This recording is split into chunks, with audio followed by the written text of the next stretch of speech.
At the will reading, my parents smiled as the lawyer handed Vanessa a check for $10 million.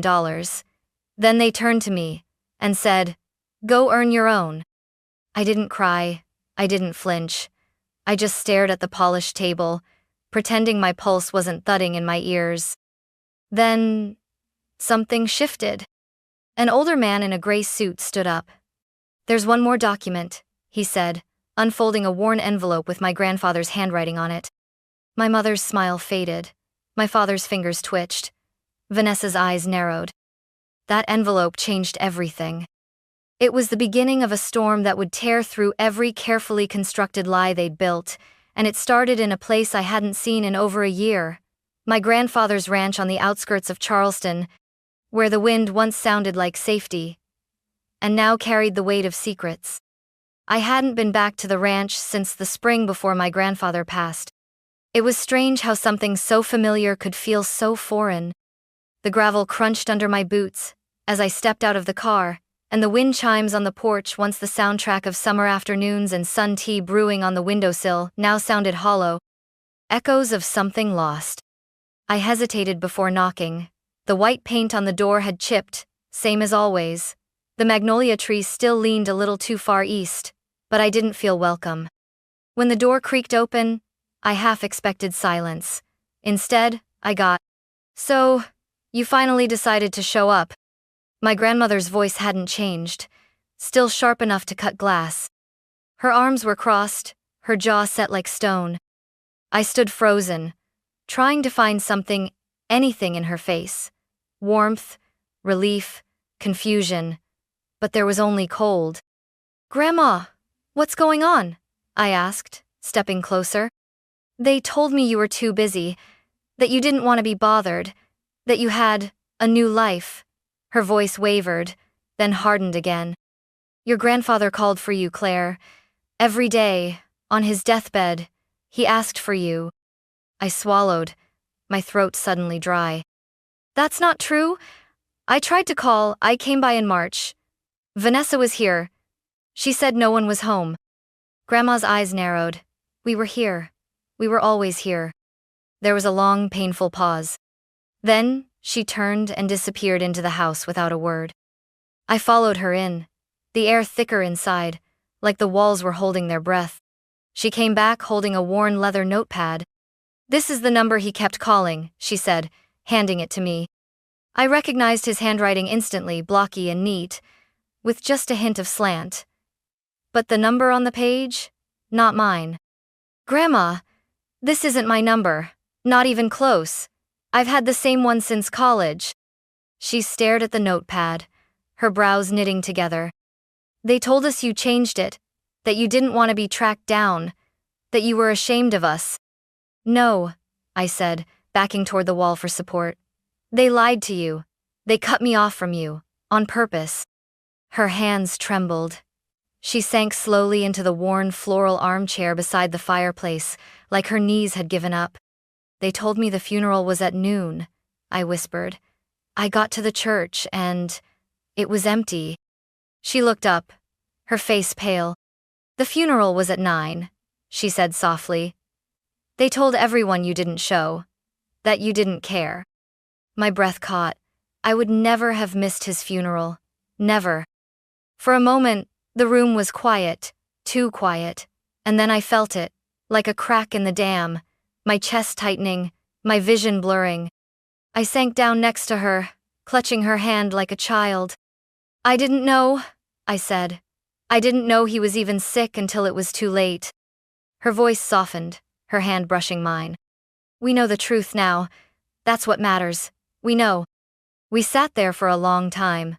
The silence wasn't awkward, it was heavy, thick with everything unsaid. The old clock on the mantel ticked louder than I remembered. Outside, the wind picked up and brushed dry leaves across the porch like restless memories. Finally, Grandma stood up. Her hands shook slightly, but there was a fire behind her eyes I hadn't seen in years. "I'm calling them," she said. "Calling who?" She didn't answer at first. She went to the old rotary phone on the kitchen wall, the one Grandpa refused to replace, and began dialing. Each click of the dial felt deliberate, loaded. Like punctuation to a sentence she'd waited too long to write. I watched her fingers, thinned by age but steady with resolve. When the line connected, her voice turned cold and clipped. Betty, I need you, Jacob, and Vanessa here. Now. A muffled protest came through the receiver, but she cut it off. No, it can't wait. Be here in an hour. She hung up without saying goodbye. Then she turned to me. The lawyer's on his way too. I blinked. Grandpa's lawyer? She nodded. Your grandfather, he left some things. Instructions. But he made it clear they're to be read only with everyone present. So that's exactly what we're going to do. I didn't speak. I didn't need to. I just nodded.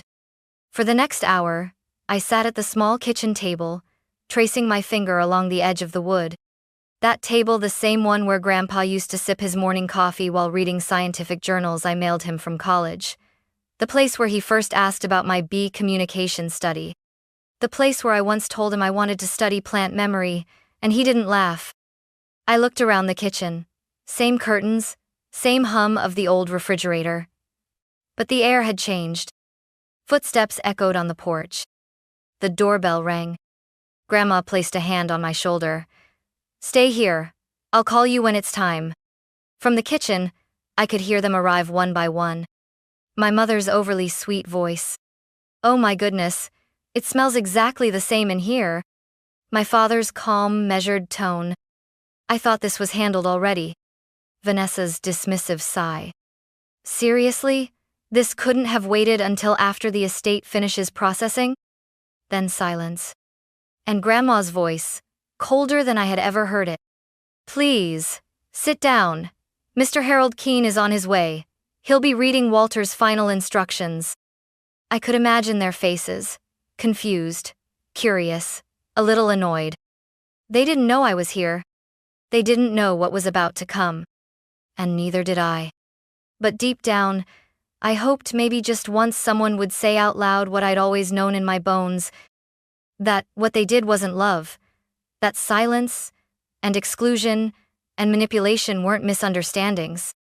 They were choices. The front door creaked again. I heard a new voice, steady, professional, the lawyer. This won't take long, he said. But it must be done properly. That was my cue.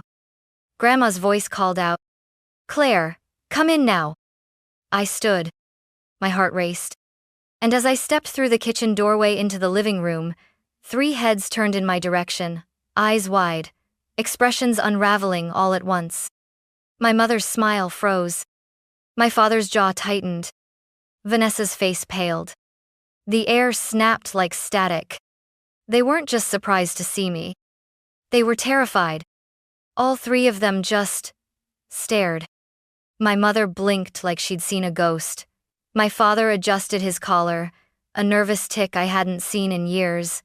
Vanessa's mouth opened slightly, but no sound came out.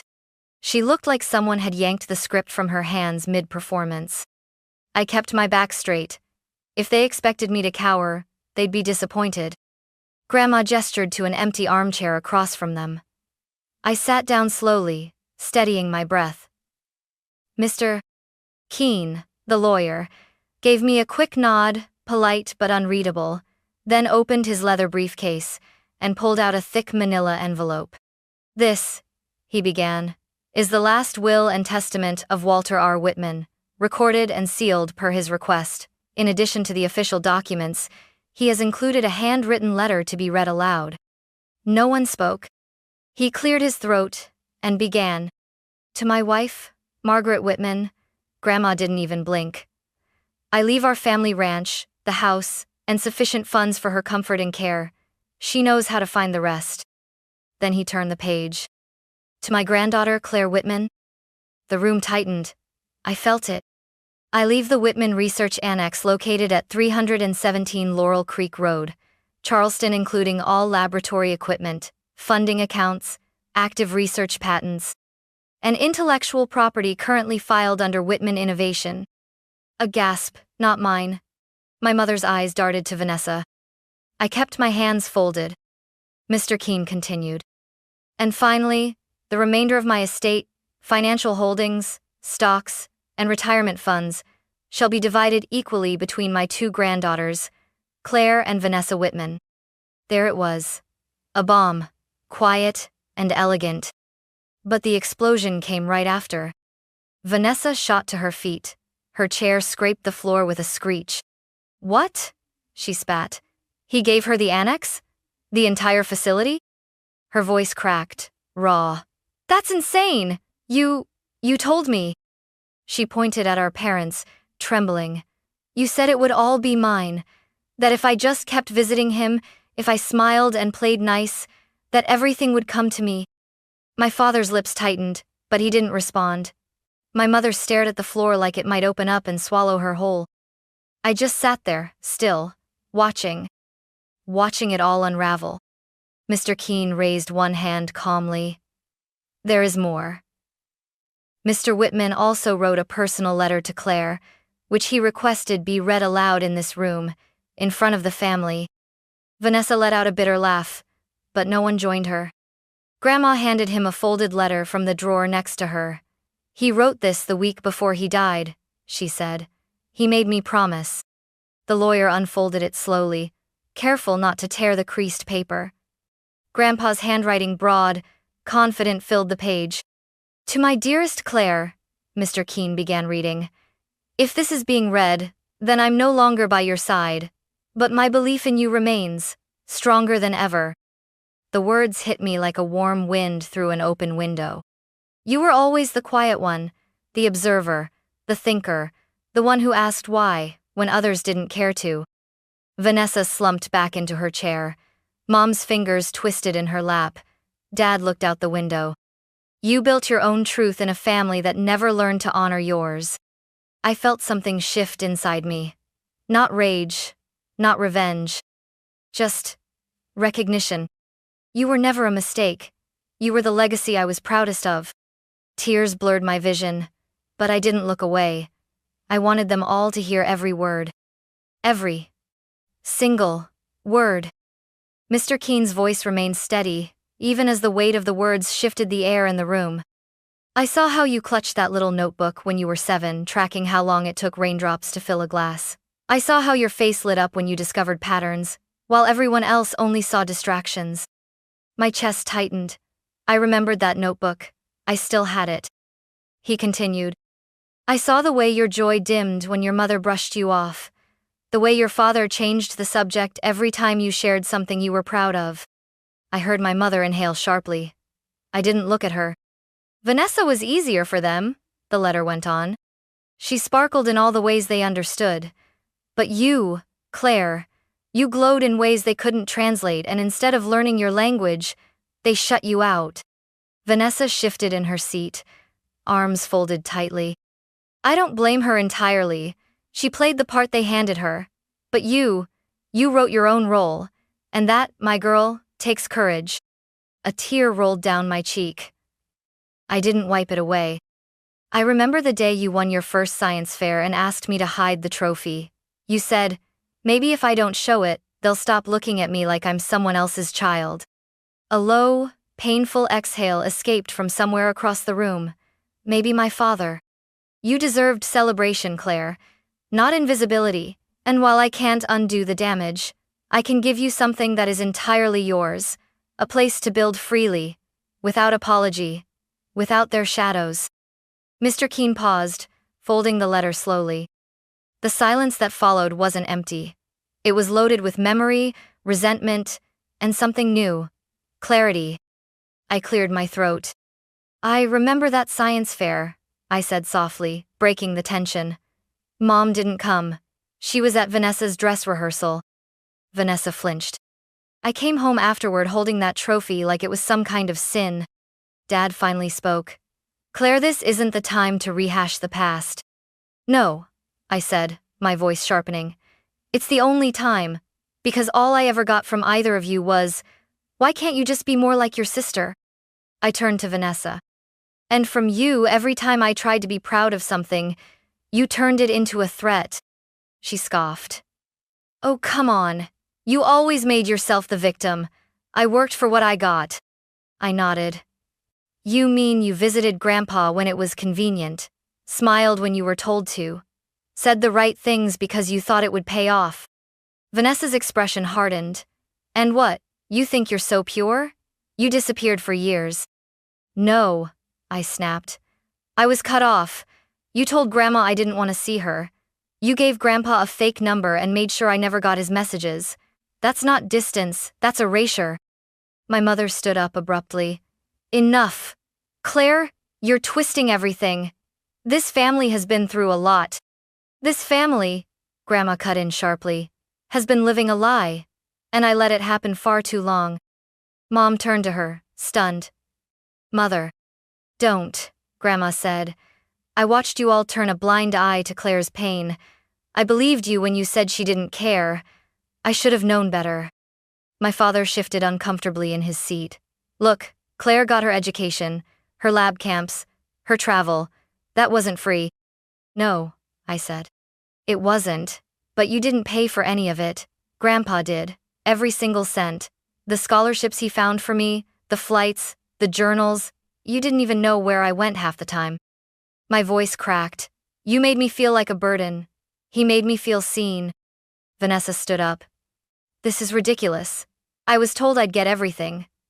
I was the one who stayed. I was the good daughter. No, I said calmly. You were the performer. The chosen. I was the hidden one. But Grandpa didn't forget me. And now, you don't get to erase me anymore. Vanessa's face twisted. Why should you get anything? Just because you're a sad little genius with a lab coat? I smiled, just slightly. No. I get something because I earned his love honestly. And that's the one thing you never understood, love isn't a performance. Then, Grandma stood. She walked to the center of the room. Slow but unshaken. I regret that Walter left you anything, she said, looking directly at Vanessa. You may have played the role, but it was never love. It was a transaction, and I'm ashamed I didn't see it sooner. She turned to all of them. Leave. You're not welcome here. My mother gasped. Mon plie. Out, Grandma said again. Now. They didn't move at first. Then Vanessa grabbed her bag and stormed out, heels hitting the wood like gunshots. My parents followed, stunned and muttering about legal challenges. And for the first time in my life, they couldn't take anything with them. The door clicked shut behind them. No slamming, just finality. I stood there for a moment, rooted in place, unsure what to feel. The room was quiet now, not tense, not explosive, just free. Grandma walked past me and sat down slowly on the sofa. Her hands, which had trembled moments earlier, now rested calmly in her lap. They'll come back, I said, my voice barely above a whisper. They always do. Maybe, she replied. But this time we don't have to let them in. It took a while for that to sink in. For so long, I had operated on a silent contract. If I proved myself enough, if I achieved enough, if I stayed useful, maybe I would be seen. Maybe they would call me daughter, sister, family without flinching. But standing in that room, with the echo of my grandfather's words still hanging in the air, I realized something painfully simple. I had been trying to earn love from people who never had any to give. And Grandpa? He'd seen that long before I did. I think I need air, I said. Grandma nodded, and I stepped outside onto the back porch. The boards creaked under my feet, a sound that once meant home. Now it meant change. The magnolia trees were still blooming in the corner yard. Beyond the fence, the same red dirt field where Grandpa once let me build my first greenhouse kit had collapsed after 2 weeks, but he called it a perfect disaster, and we'd laughed about it for years. I thought of that girl 10 years old, knees dirty, eyes bright, and I wondered how long she had been buried under expectations, not her own. When I came back inside, Grandma had placed a kettle on the stove. She moved slowly now, but her actions were deliberate. You know, she said, Walter started planning that research annex 5 years ago, before he even got sick. I looked at her, startled.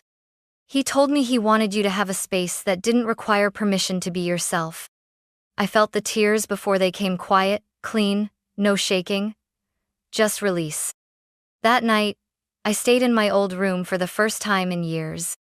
The wallpaper was faded, the mattress too soft, but the ceiling still had those glow-in-the-dark stars Grandpa helped me stick up when I was 9. I'd made him arrange them in scientifically accurate constellations. He hadn't even questioned it. As I lay there, I realized something else. The house didn't feel haunted anymore. It felt reclaimed. The next morning, I brewed coffee for both of us and brought it to the kitchen table, the same one I used to avoid when my parents visited. Grandma folded the newspaper and gave me a tired but warm smile. "So, what now?" she asked. "I think I go see it," I said. "The annex, the lab." She nodded. "He'd like that." I looked out the window. The sunlight broke gently across the magnolia branches. For the first time in a long while, I didn't feel like I had to run, prove, or explain. I didn't feel invisible. And that more than money, more than any inheritance, was the first real gift I had ever received from this family. The one person who believed in me had left behind something greater than legacy. He left me permission to begin again. The first time I saw the annex, it didn't look like a laboratory. It looked like a converted barn, and that's exactly what it was. Nestled at the far end of a dusty road off Laurel Creek, the building had wide beams, a tin roof, and a pair of double doors that looked like they belonged on a horse stable, not a research facility. But inside? Inside was magic. The space had been completely renovated. Glass panels lined the east wall, allowing in full morning light. Tables were neatly arranged with untouched lab equipment, microscopes, centrifuges, data tablets, and a 3D printer still wrapped in plastic. Shelves held unopened boxes labeled with my name. In the center of the room stood a workbench. On top of it, my childhood notebook. The one I thought I'd lost in college. The one with torn pages and messy handwriting and tiny diagrams of honeybee communication systems. My knees almost gave out. Grandpa hadn't just built me a lab. He built me a home for my mind. Over the next few weeks, I moved into the annex full-time. I recruited 2 graduate students, Tara and Micah, friends from my university program, who shared the same stubborn hope that science could still be human. We started small. A local grant for micro-irrigation research, then a partnership with a regional farming co-op to test sustainable crop rotations. We made mistakes, burned equipment, cried over rejected grant proposals and broken data models. And yet we kept showing up. Every day, I unlocked the doors to a place that didn't ask me to explain myself. A place where ideas weren't ridiculed, just tested. A place where being too intense or too quiet or too smart wasn't something to apologize for. One afternoon, after a particularly brutal funding rejection, I found myself alone in the annex. The others had gone home, the lights were dimmed, and I sat on the floor by the storage closet, surrounded by printouts and empty coffee cups. I reached into my bag and pulled out Grandpa's letter, the one I asked Mr. Keene to let me keep. I unfolded it, found the line I'd read 100 times already, and whispered it into the room. "You wrote your own role." It wasn't just encouragement. It was instruction. That night, I wrote a new proposal, not for another irrigation system, but for a youth science program based in rural schools. A program for the kids like I used to be, quiet, curious, overlooked. We called it the Little Scientist Initiative. Our first year, we worked with just 12 students. They came from towns where schools still used outdated textbooks, and no one had ever brought a microscope to class. We gave each child a leather-bound notebook, a replica of mine, with Grandpa's words stamped on the first page. "Write the things they don't understand. One day, the world will." That fall, a shy girl named Amber, barely 13, hair always in her face, showed me pages of bee behavior observations she'd done on her own. Her calculations were clumsy, her grammar was wild. But her mind? Brilliant. When I told her that, she stared at me like I'd handed her a planet. "You actually read it?" she whispered. I smiled. Of course I did. And in that moment, I understood. This wasn't about replacing what I lost. It was about planting something new in better soil. And letting it grow without fear. The email came 3 years after the will reading. It was from a lawyer, not Mr. Keene, but someone representing Vanessa Whitman. The subject line was short. Request for visit. Claire Whitman Innovation Annex. At first, I braced for legal trouble. I assumed it was another attempt to challenge the will, reopen a clause, or stir up some version of the past we'd already buried. But when Vanessa arrived, I barely recognized her. Gone were the designer heels and perfectly coiffed hair. No makeup. A navy coat too big for her shoulders. She walked into the main lobby slowly, like she didn't want to take up space. I stood beside Grandpa's portrait above the reception desk. She paused when she saw it. "He always knew who you were," she said quietly. "Even when I didn't. Especially when I didn't." For a second, I didn't know how to respond. So I nodded. "I'd like to see it," she said. "The lab, the work, what you've done with it." I could have said no. But I didn't. I gave her the tour. She walked beside me through the greenhouse complexes, the crop development rooms, the student display wall with photos from our Little Scientist initiative. She didn't talk much. Just asked simple, honest questions. "How do you fund all this? What's this device for? Do the kids get to publish their results?" When we reached the community garden, a space where local families grow food using our methods, she stopped walking. There were children harvesting lettuce, a mother and son laughing near the compost bins, a father testing soil moisture with one of our field kits. Vanessa turned to me. Her voice broke. "I don't expect you to forgive me." I stayed quiet. "I just wanted to see what he built for you, and what you built with it." She didn't cry, but her hands wouldn't stop moving, tugging her sleeves, tracing invisible circles on the railing. I let her stay as long as she wanted. No lectures, no retaliation, just truth. We don't talk often. But twice a year now, Vanessa volunteers for the Youth Science Camp. She helps students with presentation skills, how to explain complicated data in plain English, how to stand with confidence. The kids love her. Some even call her Coach V. At the end of her first summer volunteering, she handed me a folder. "I wrote a communication guide for the shy kids," she said, almost embarrassed. "Thought it might help." I opened it later that night. It wasn't perfect, but it was thoughtful, gentle, real. And for the first time in my life, I saw a version of my sister that didn't scare me.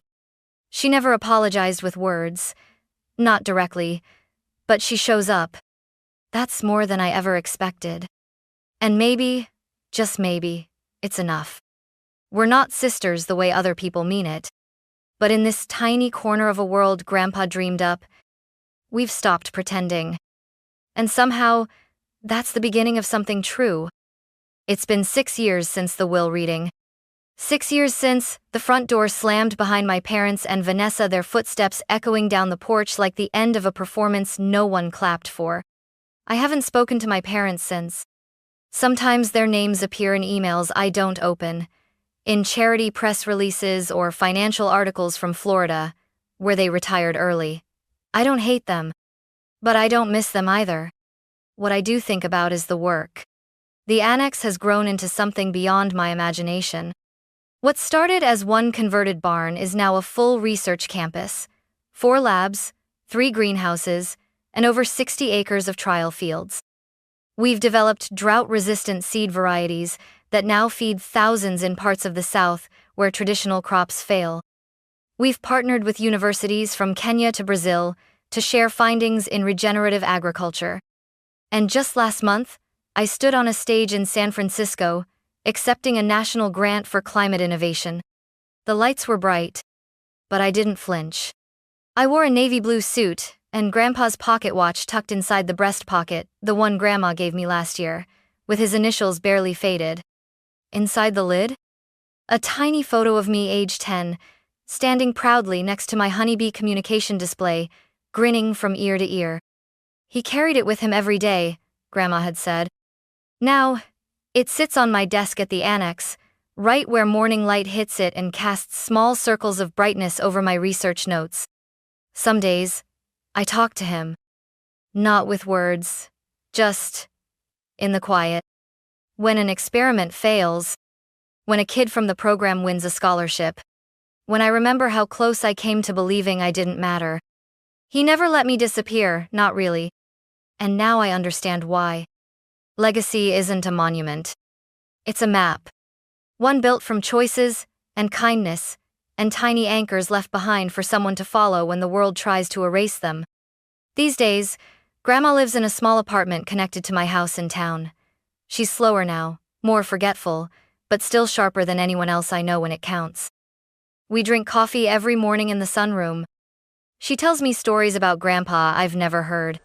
How he once planted a tree just to propose.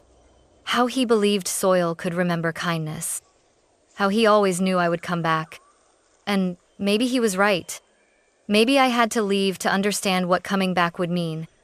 Some evenings, I walked to the far end of the annex fields, past the solar irrigation test beds and the kids' garden plots, to the old wooden bench Grandpa built by hand. From there, I can see the stars, real ones, not the glow-in-the-dark kind I stuck on my bedroom ceiling. But they still make me think of that girl I once was. The one who kept asking why, even when no one cared to answer. The one who refused to be quiet. The one he believed in. And on nights like that, when the wind moves just right through the trees, I swear I can hear his voice in the leaves. Write the things they don't understand. One day, the world will. And now, finally it does.